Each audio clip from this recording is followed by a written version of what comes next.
If you ever find yourself in northwest Wisconsin and ever want to go rail fanning, well, you're in luck, because there's a CN line that runs through there.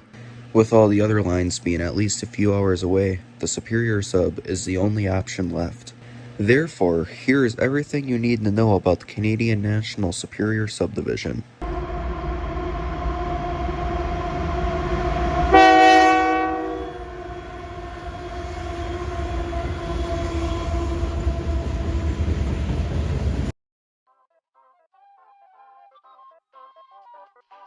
Canadian National has a busy transcon between Chicago, Illinois and Winnipeg, Manitoba, Canada. This transcon includes the Matson sub, the Leithton sub, the Waukesha sub, the Neenah sub, the Superior sub, the Mesabi and Rainey subs, Fort Francis sub, and lastly the Sprague sub. Those subdivisions make up the transcon. Now to the Superior sub. The Superior sub is the longest of over 200 miles out of the 8 subdivisions. Beginning at Stevens Point, roughly milepost 250.0, to Aldorf, Minnesota, roughly milepost 477.6. In the span of over 200 miles, the Superior Sub has 13 sidings in one double-track section. Going from south to north, we have Rocky Run, Junction City, Auburndale, Marshfield, Spencer, Atwood, Lublin, Sheldon, Murray, Bigfoot, Stanberry, Chitimo, and Sauntry before getting to the double track. With the geography out of the way, let's get to the train section.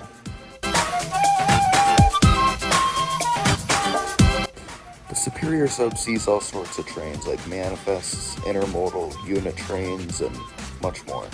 The line gets 8 daily manifest trains, those being M301, M302, M342, M343, M344, M345, M346, and M347, including M356 and M357.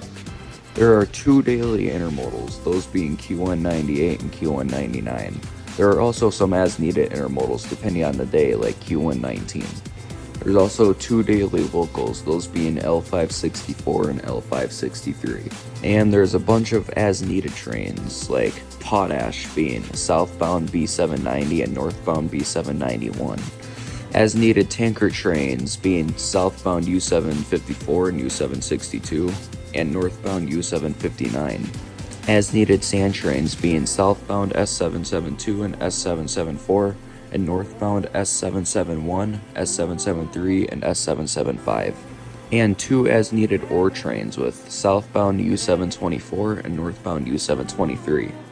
And that'll just about do it for the trains of the Superior Sub. With the Superior Sub getting between 15 and 25 trains per day, there is a good chance you'll catch a few trains if you're out during the day. With me living on the northern half of the line, it's kind of hard to determine where good spots on the southern half are. But I would highly recommend going to Ladysmith. You'll guarantee to see a rail fan there most of the time, which is also common to see nobody there. But that's where there used to be a diamond there, and currently the Bradley and Barron sub come together with the Superior Sub there.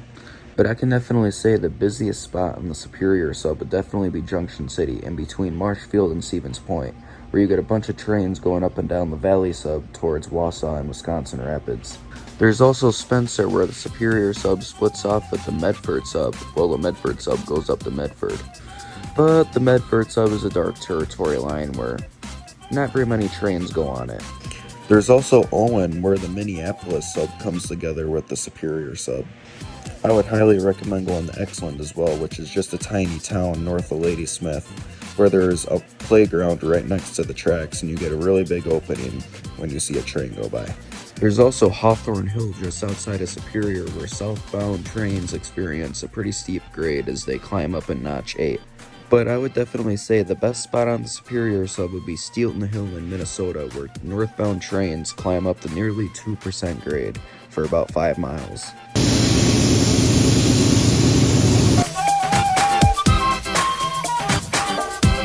Let's talk a little bit about the signals, shall we? There's a difference between block signals and absolute signals. On the Superior Sub, absolute signals are always on. They never shut off. And for the block signals are always off when there's no train line through.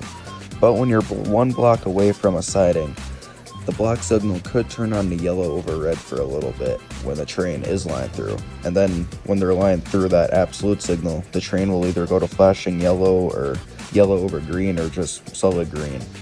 And usually when a block signal turns from red to green, it'll take in between 20 to 40 minutes until the train actually shows up. Sometimes it could be 10 minutes, other times it could be up to 2 hours, depending on what happens.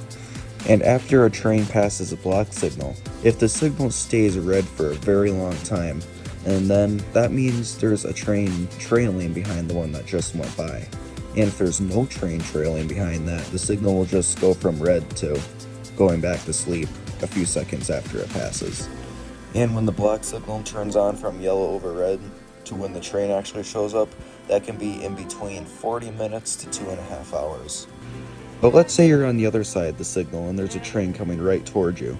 The train is going away behind you and you're staring at the signal it just passed. If it goes from red to asleep, that means there's going to be a train trailing. But if the signal goes to yellow or green or flashing yellow or whatever for a few seconds and then goes to sleep, that means there's no train coming behind that one. And then when the train passes the absolute signal, if it stays solid red over red, there's nothing trailing. But when it goes to flashing red over red, we will have something trailing. And that will lead us to our conclusion.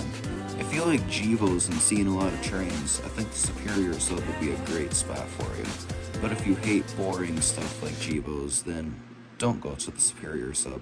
Like, go to the St. Croix sub or something.